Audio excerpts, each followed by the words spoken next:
Today we talk about how can you find your activity on your BikeMap. We're going to figure out the solution or know how you can do that on your app. All you have to do in the first, you just go down, click on profile down here. So then it's going to take you to your profile. It's going to show for you like this here. Then you go down here, just keep going down here.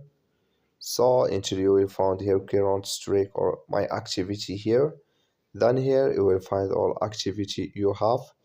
So this week here, when you swipe like this here, it's going to show for you last week, and here uh, this month's.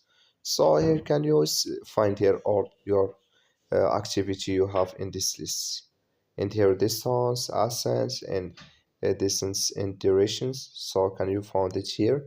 That's all. Thank you for watching. Don't forget to support us by liking, subscribe.